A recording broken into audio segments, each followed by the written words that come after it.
Međutim, mi moramo da imamo reakciju na sve to. Znači, sve što mi kao slobodni ljudi, kao ljudi koji ipak smo se trudili ceo svoj život da ne budemo u kalupu medijske manipulacije koja dolazi i sa zapada i sa bilo koje druge strane, sve ono što mi radimo je potrebno da se pretoči u neku akciju konkretnu. Mi u ovom trenutku smatramo da je najbitnija akcija buđenje naroda i objašnjavanje narodu da to što mu mediji serviraju nije istina i da to što mu pričaju o tome da smo mi zlikovci, genocida, narod i ostalo, to nije istina i da to ne sme ni da bude istina, to je strašan zločin prema istoriji ovog naroda, istini kao takvoj, jer je ovaj narod žrtva trostrukog genocida i to baš na prostorima gde sad govore da smo mi izvršili genocid.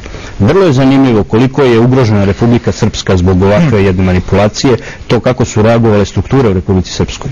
Sve stranke, sve institucije, sve državne institucije su reagovale na način da kažu nemojte, braćo, da donosite takvu deklaraciju, to je nama udarac u leđe. Da, i bilo je vrlo zanimljivo i to treba reći našim gledalcima koji je tu deklaraciju u najavi podržao. Dakle, Jelko Kacin, Boris Pak, sve oni koji nemaju nikakvu moralnu dokazani srpski prijatelj.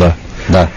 Tako da je ovo iole slobodna zemlja i zemlja koja ima suverenost i ti ljudi bi bili trajne persone non grate koje ne bi smeli ni da uđu u ovu zemlju ili ako bi ušle bili podvrgnute krivičnoj istrazi. Zbog raznih stvari koje su radili, zbog raznih zločina koje su podržavali, međutim mi tu vrstu dostojanstva nemamo u smislu državnih organa, a vrlo je zanimljivo da se jednostavno prećutalo to koliko je bila jaka reakcija iz Republike Srpske.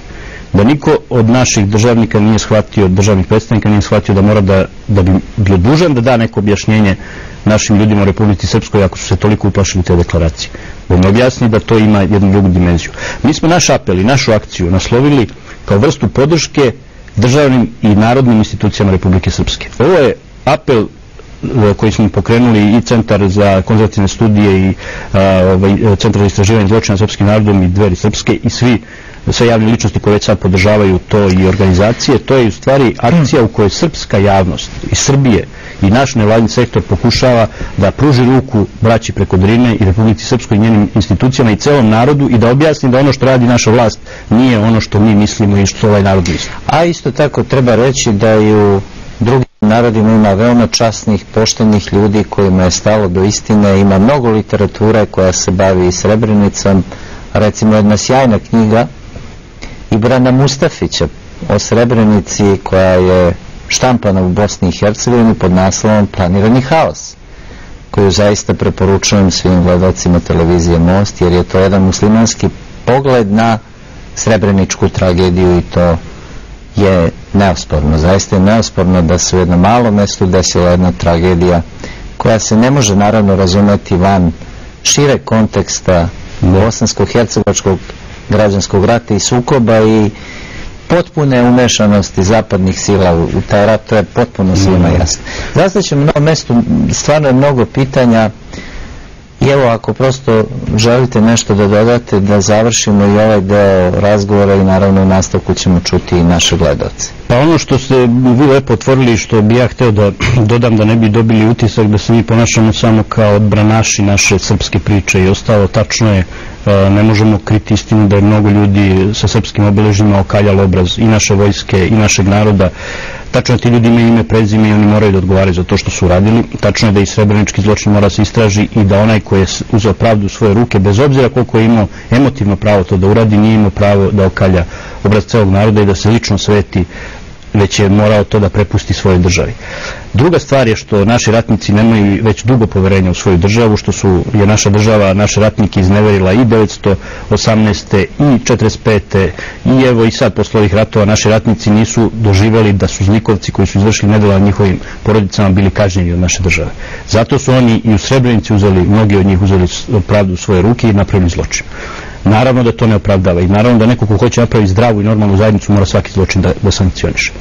I Dveri Srpske će biti jedna od prvih organizacija koja će pokrenuti pitanje o srpskim zločinima, o zločinima koje su ljudi u ime srpskog naroda i pod srpskim obeležima učinili, onda kada mi budemo u prilici da se vrati narodno dostojanstvo našem narodu.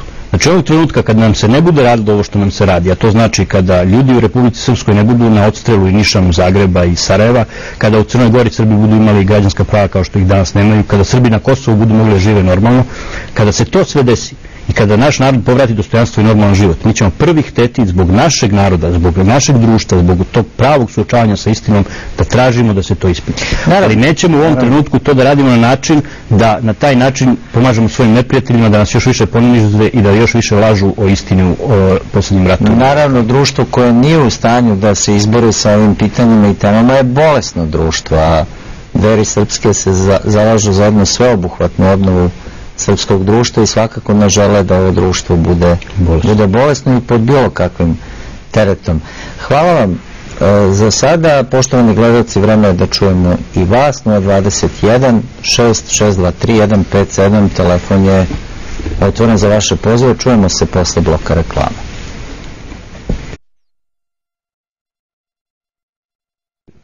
Vreme je da čujemo i vaša pitanja i komentare. Dobroveče, izvolite, u programu ste. Dobroveče, želim vama, gospodine voditelju, i vašim gostu. Hteo sam da ga pitam, da li ima saznanja, da li je ikada u istoriji do sad zabeleženo da Amerikanci, da li su našli saveznike, odnosno da li je došla na vlast koalicija i u jednoj zemlji koja nalazi opravdanje u stravičnim zločinima počinjenim na njihovim narodom, jer evo naš predsjednik Tadić, mene ne bi uopšte iznenadilo kada bi on počeo da se izvinjava što su Srbi u Drugom svjetskom ratu bežali pa su ustaše morale da hvataju Srbe da ih vode u Jasenovac, jer da li je na primjer u Japanu, da li je pronašao se neki intelektualac poput Tadića, Čanka, Mičićke, Jovanovića, koji znači otvoreno, bez stida, bez srama ikakvog, nalaze opravdanje zašto smo mi bombardovani zbog navodne pogrešne politike i ta politika je opravdanje da ustaše bombarduju kolone, znači sasvim legitimno. Evo pred par dana u replici to Čanak izjavljuje, Mičićka, akademik Nataša Mičić.